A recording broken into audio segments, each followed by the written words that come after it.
এই একটা দিনেই আমরা নিরামিষ খাই, সেই দিনটি হলো শনিবার।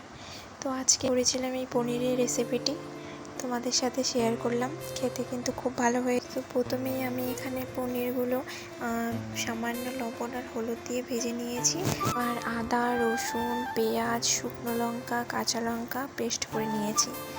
তারপরে আমি এখানে দিয়ে দিচ্ছি জিরে ফোড়ন, তেজপাতা আর কেটে রাখা আলু, 1 চা চামচ হলুদ আর লবণ দিয়ে ভালো করে আলুটাকে ভেজে নিতে হবে।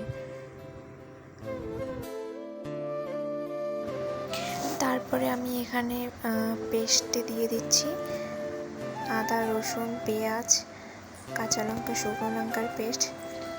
এটাও একটু ভেজে নেব যাতে এর মধ্যে দিয়ে কাঁচা গন্ধটা না আসে। তো ভাজা হয়ে গেছে, আমি এখানে দিয়ে দিলাম পনিরগুলো। পনির দেওয়ার পর সামান্য একটু শুকনো লঙ্কার গুঁড়ো আর সামান্য চিনি দিয়েছিলাম। তারপর এখানে জল দিয়ে ভালো করে কষিয়ে নিতে হবে।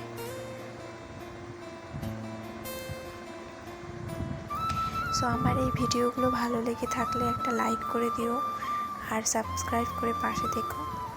সো দেখো এখানে কষা হয়ে গেছে, আমি এখানে জল দিয়ে দিচ্ছি আলুটা যাতে সেদ্ধ হয়। পনির আর আলুর তরকারিটা যাতে একটু মাখা মাখা হয় এর জন্য জলটা একটু কমিয়ে নিও, ঝোল খেতে ভালো লাগবে না। তো আলুটা সেদ্ধ হয়ে গেলে আমি এখানে গরম মশলা দিয়ে দিচ্ছি।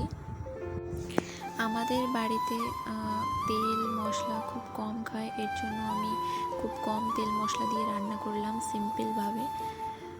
তোমরাও এইভাবে ট্রাই করতে